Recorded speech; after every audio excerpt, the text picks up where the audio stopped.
Last class में हम लोगों ने देखा था कि साइज रिडक्शन को, और उसमें हम लोग समझे थे हमें कोई भी चीज़ की साइज रिडक्शन की ज़रूरत क्यों पड़ती है। खास करके रिफ्रैक्टरी इंडस्ट्री में रॉ मटेरियल्स को अलग अलग साइज में बांटने की ज़रूरत क्यों पड़ती है। तो उसके अंदर हम लोग देखे थे कि यदि हमें एक डेंसिफाई बॉडी चाहिए तो अलग अलग साइज के पार्टिकल्स चाहिए। साथ ही साथ साइज रिडक्शन का एक एडवांटेज था क्या, जब हम लोग किसी मटेरियल का साइज रिड्यूस कर देते हैं तो इससे इम्प्यूरिटीज बहुत आसानी से रिमूव कर सकते हैं, और जो एक्टिवेशन एनर्जी है वो इसका कम हो जाता है, क्योंकि सरफेस एनर्जी जो है वो बढ़ जाता है। सरफेस एरिया जो है साइज रिडक्शन के कारण बढ़ जाता है, जिसके कारण हमें कम एनर्जी की ज़रूरत पड़ती है और उसका रिएक्टिविटी काफ़ी बढ़ जाता है। तो ये सब कुछ एडवांटेज के कारण हमें को साइज रिडक्शन की ज़रूरत पड़ती थी। साथ ही साथ हमने एक लॉ को भी देखा था जो कि रेक्टेंगल लॉ था। उसके लॉ का स्टेटमेंट था कि जो एनर्जी हमें रिक्वायर्ड होती है, रिक्वायर्ड एनर्जी साइज रिडक्शन के लिए, वो नए सरफेस एरिया क्रिएटेड के प्रोपोर्शनल होता है। यदि ज़्यादा सरफेस एरिया हमें क्रिएट करना है तो हमें एनर्जी भी साइज रिडक्शन में ज़्यादा लगेगा।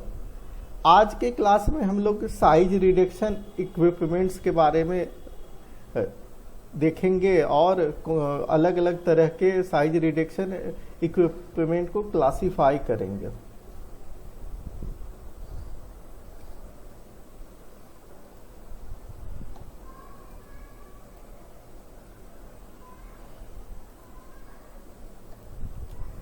साइज रिडक्शन इक्विपमेंट को नॉर्मली हम लोग 4 क्लासेस में डिवाइड करते हैं। उसके कई सारे सब क्लासेस होते हैं, तो जिसमें से एक होता है क्रशर।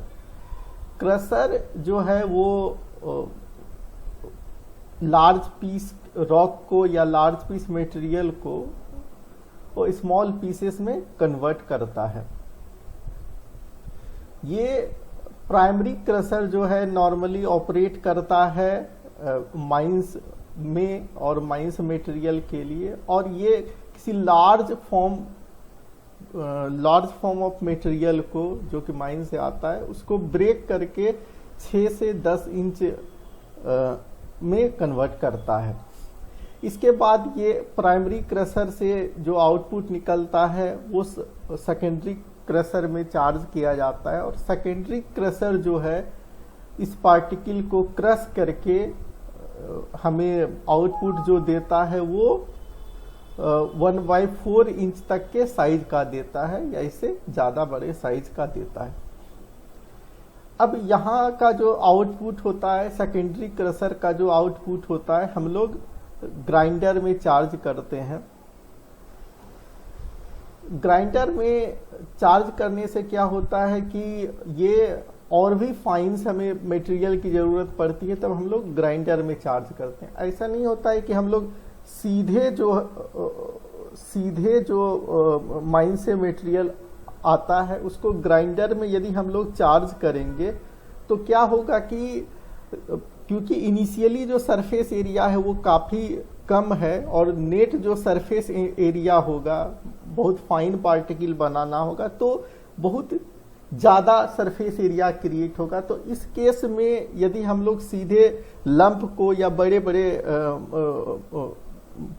बड़े एक ब्लॉक को सीधे यदि हम लोग ग्राइंडर में चार्ज करेंगे तो उस केस में क्या होगा कि उस लॉ के अकॉर्डिंग बहुत ज़्यादा एनर्जी की ज़रूरत पड़ेगी, बहुत ज़्यादा वर्क लोड की ज़रूरत पड़ेगी। तो हम लोग क्या करते हैं, एक स्टेप्स के में मटेरियल को का साइज रिड्यूस करते हैं, जिसमें कि सबसे पहले क्रशर में जाता है, क्रशर में भी प्राइमरी क्रशर में, और प्राइमरी क्रशर का जो आउटपुट होता है वो सेकेंडरी क्रशर में जाता है, और सेकेंडरी क्रशर का जो आउटपुट होता है वो ग्राइंडर में जाता है।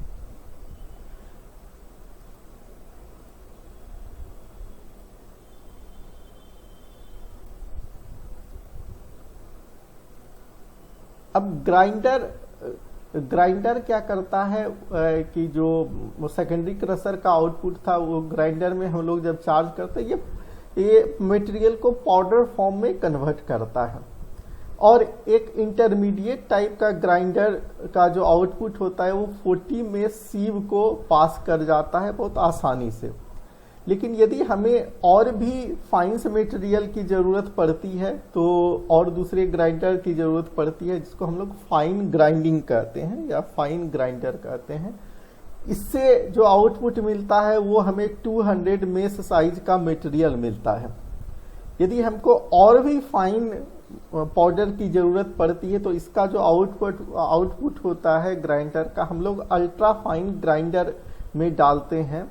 और अल्ट्रा फाइन ग्राइंडर में डालने के बाद जो है हमें 50 माइक्रोन साइज तक का पार्टिकल मिलता है।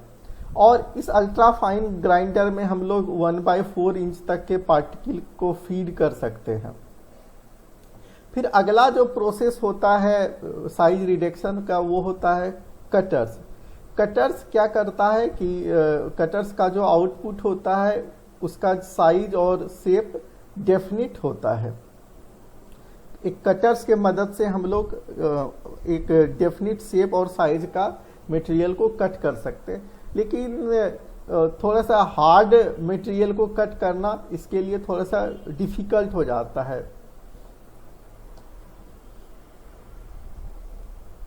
कटर की मदद से हम लोग 2 mm से लेके 10 mm 2 mm से लेकर के 10 mm या जो भी हमारा रिक्वायरमेंट होता है उस उतने साइज का मटेरियल को कट कर सकते हैं बहुत आसानी के साथ।